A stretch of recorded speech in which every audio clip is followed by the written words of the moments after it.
हम लोग कवर कर रहे थे सेल टॉपिक और हमने इसमें कवर कर लिए 75 क्वेश्चन। और आज हमें कवर करना है 226 से बहिर्जन स्तर एक्टोडर्म और अंतः स्तर एंडोडर्म के बीच एक अविभाजित परत डैश मौजूद है। तो मेसोग्लिया मौजूद है। मेसोग्लिया सिलेंट्रेटा और टिनोफेरा एक्टोडर्म और एंडोडर्म के बीच बिखरे हुए पाउच दिखाते हैं। जिन जंतुओं में देह गुहा अनुपस्थित होती है उन्हें एक्लोमेट कहा जाता है, जैसे प्लेटिहेल्मिन्थीज। क्वेश्चन है 227 नंबर, जब अपरत में लिग्निन और काइटिन प्रचुर मात्रा में हो तो अपघटन की दर पर क्या प्रभाव पड़ता है? तो अपघटन की दर धीमी हो जाती है।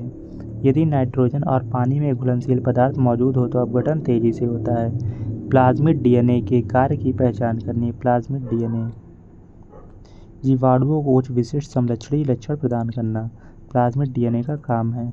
प्लाज्मिड एक छोटा गोलाकार डबल स्ट्रैंड डीएनए अणु है जो कोशिका के क्रोमोसोमल डीएनए से अलग होता है। प्लाज्मिड स्वाभाविक रूप से जीवाणु कोशिकाओं में मौजूद होते हैं और वे कुछ यूकैरियोट्स में भी पाए जाते हैं। अक्सर प्लाज्मिड में मौजूद जीन बैक्टीरिया को एंटीबायोटिक प्रतिरोध जैसे आनुवंशिक लाभ प्रदान करते हैं। मैचिंग करनी है। जीवन फेज क्या होता है? जीवन जो होता है वो पहला अंतराल चरण कोशिका शारीरिक रूप से बड़ी होती है। एस क्या होता है? एस फेज कोशिका डीएनए की एक पूरी प्रतिलिपि का संश्लेषण करती है। और G2 फेज में कोशिका समसूत्रण की तैयारी में अपनी सामग्री को पुनर्गठित करना शुरू कर देती है। और M कोशिका अपने कॉपी किए गए डीएनए और साइटोप्लाज्म को दो नई कोशिकाओं को बनाने के लिए विभाजित करती है। तो इसका आंसर है पहला। पॉलीसोम में राइबोसोम की क्या भूमिका होती है? तो एक पॉलीसोम के राइबोसोम mRNA को प्रोटीन में परिवर्तित करते हैं। एक पॉलीसोम के राइबोसोम mRNA को प्रोटीन में परिवर्तित करते हैं। एक राइबोसोम RNA और प्रोटीन दोनों से बना एक अंतःकोश की संरचना है और यह कोशिका में प्रोटीन संश्लेषण की साइट है। निम्नलिखित में से कौन सा पादप ऊतक है? विभजोतक ऊतक, स्थायी ऊतक दोनों ही हैं। मेरिस्टेमेटिक ऊतक कोशिकाएं या कोशिकाओं के समूह होते हैं इनमें विभाजित करने की क्षमता होती है। वे ऊतक जो पूर्ण रूप से विकसित हो चुके हैं और विभाजित होने की क्षमता खो चुके होते हैं उनको स्थायी ऊतक कहते हैं। पादप ऊतक के प्रकार। विभजोतक, मेरिस्टेमेटिक ऊतक, एपिकल, इंटरकैलरी और लेटरल तीन प्रकार के होते हैं। स्थायी ऊतक होते हैं simple parenchyma, simple collenchyma, simple sclerenchyma और कॉम्प्लेक्स होते हैं दो टाइप के, जाइलम एंड फ्लोएम। विभजोतक की कोशिकाओं के पास डैश नहीं होता है तो वैक्यूल्स नहीं होती हैं, राजधानियाँ नहीं होती हैं। वे कठोरता से विभाजित कर रहे हैं ताकि उन्हें भोजन या अपशिष्ट उत्पादों को संग्रहित करने की आवश्यकता न हो। सेंट्रोमियर के स्थान के आधार पर निम्नलिखित में से कौन सा गुणसूत्र का प्रकार नहीं है? तो लोफोसेंट्रिक नहीं है, टोलोसेंट्रिक, एक्रो और मेटा है। क्रोमोसोम हमारे शरीर में लगभग हर कोशिका के केंद्रक के भीतर स्थित कसे हुए कुंडलित डीएनए के बंडल होते हैं। सेंट्रोमियर की स्थिति के आधार पर गुणसूत्रों को निम्न प्रकारों में वर्गीकृत किया जाता है: मेटासेंट्रिक, टेलोसेंट्रिक और एक्रोसेंट्रिक, सब मेटासेंट्रिक। कौन सा पतला लचीला अवरोध कोशिका के आंतरिक वातावरण को कोशिका बाह्य तरल से अलग करता है? तो प्लाज्मा झिल्ली। प्लाज्मा झिल्ली में लिपिड और प्रोटीन दोनों होते हैं और यह कोशिका को सुरक्षा प्रदान करता है। लिपिड वसायुक्त और मोम जैसे अणु होते हैं जो मानव शरीर तथा अन्य जीवों में पाए जाते हैं। निम्नलिखित में से कौन सा कोशिकांग अंतःकोश की परिवहन के लिए मार्ग और निर्माण सतह दोनों के रूप में कार्य करता है? तो अंतःद्रव्य जालिका, एंडोप्लाज्मिक रेटिकुलम। अंतःद्रव्य जालिका प्रोटीन संश्लेषण और परिवहन, प्रोटीन तह, लिपिड और स्टेरॉयड संश्लेषण, कार्बोहाइड्रेट चयापचय और कैल्शियम भंडारण का एक प्रमुख स्थल है। अंतःद्रव्य जालिका एंडोप्लाज्मिक रेटिकुलम दो प्रकार के होते हैं: smooth endoplasmic reticulum, rough endoplasmic reticulum. Lysosome का कार्य पाचन एवं अपशिष्ट का निष्कासन है। पादप कोशिका में डैश मुख्य रूप से ऐसे अंग होते हैं जिनमें स्टार्च, तेल जैसे पदार्थ होते हैं और प्रोटीन कणिकाओं को संग्रहित किया जाता है। पादप कोशिकाओं में तो ल्यूकोप्लास्ट, इसका मूल कार्य स्टार्च, लिपिड और प्रोटीन जैसे आवश्यक यौगिकों का भंडारण है। अमीबा डैश की प्रक्रिया के माध्यम से अपना भोजन प्राप्त करते हैं? तो एंडोसाइटोसिस की प्रक्रिया द्वारा अमीबा भोजन प्राप्त करेंगे। ये एक सामान्य शब्द है जो इस प्रक्रिया का वर्णन करता है। इसके द्वारा कोशिकाएं बाहरी पदार्थ को कोशिका झिल्ली से घेरकर अवशोषित करती हैं। एक्सोसाइटोसिस वह प्रक्रिया है जिसके द्वारा कोशिकाएं कोशिका के भीतर से पदार्थ को बाह्य तरल पदार्थ में ले जाती हैं। प्रसार डिफ्यूजन अणुओं की उच्च सांद्रता वाले क्षेत्र से कम सांद्रता वाले क्षेत्र में अणुओं की गति डिफ्यूजन कहलाता है। अमीबा के शरीर से बाहर निकलने वाली अलग अलग लंबाई के उभार प्रोजेक्शन क्या कहलाते हैं, जो प्रकट और गायब हो सकते हैं, जिनको स्यूडोपोड बोलते हैं।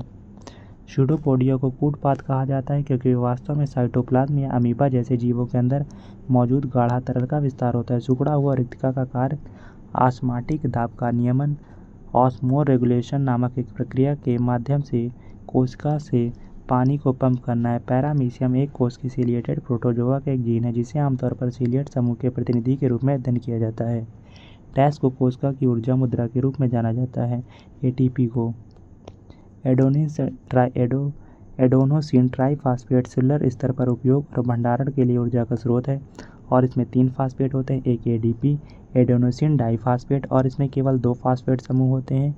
डीएनए या डीऑक्सीराइबोन्यूक्लिक अम्ल एसिड मनुष्यों और लगभग सभी अन्य जीवों में वंशानुगत पदार्थ है। राइबोन्यूक्लिक एसिड आरएनए सभी जीवित कोशिकाओं में मौजूद एक न्यूक्लिक एसिड है। निम्नलिखित में से क्या कोशिका के केंद्रक में मौजूद होता है? गुणसूत्र और जीन। गुणसूत्र और जीन मानव शरीर की प्रत्येक कोशिका में 23 जोड़ी गुणसूत्र कुल 46 गुणसूत्र होते हैं, जिनमें 2 एक्स और वाई गुणसूत्र हैं जो जन्म के समय पुरुष या महिला लिंग का निर्धारण करते हैं। किस कोशिका सिद्धांत ने सिद्ध किया कि लिपिड की अर्धद्रव प्रकृति समग्र द्विविपरीत के भीतर प्रोटीन के पार संचलन को सक्षम बनाती है? तो फ्लूइड मोज़ेक मॉडल ने सिद्ध किया था। द्रव मोज़ेक मॉडल कोशिका झिल्ली को कई प्रकार के अणुओं,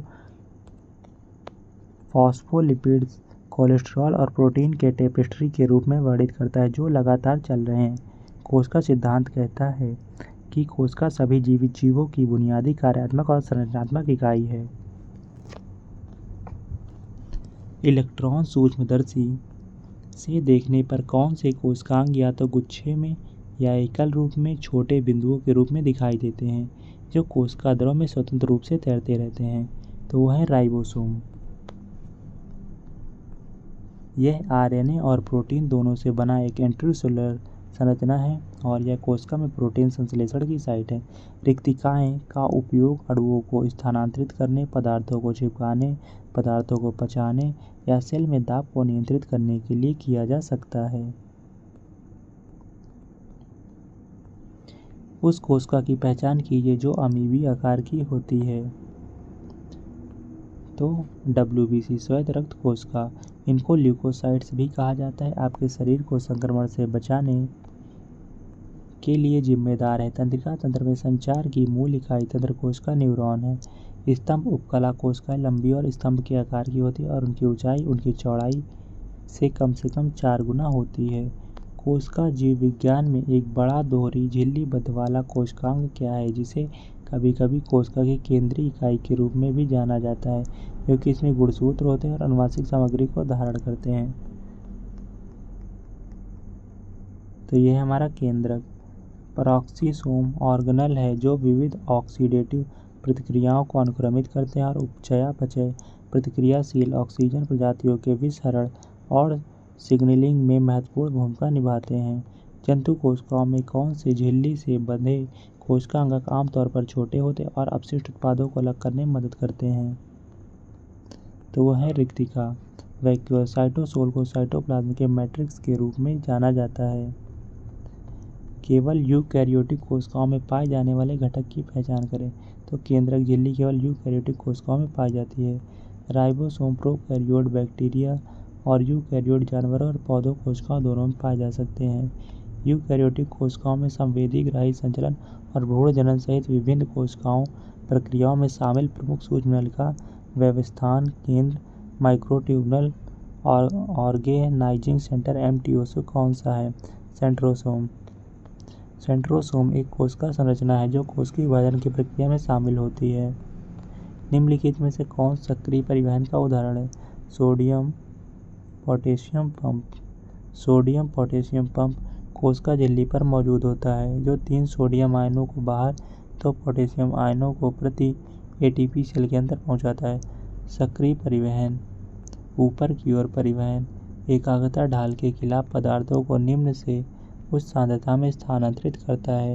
निष्क्रिय परिवहन, ग्लूकोज परिवहन झिल्ली प्रोटीन का एक विस्तृत समूह है जो प्लाज्मा झिल्ली में ग्लूकोज के परिवहन की सुविधा प्रदान करता है।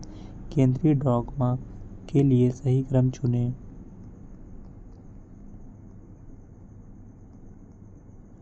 डीएनए प्रतिकृति, एमआरएनए प्रतिलेखन, प्रोटीन स्थानांतरण।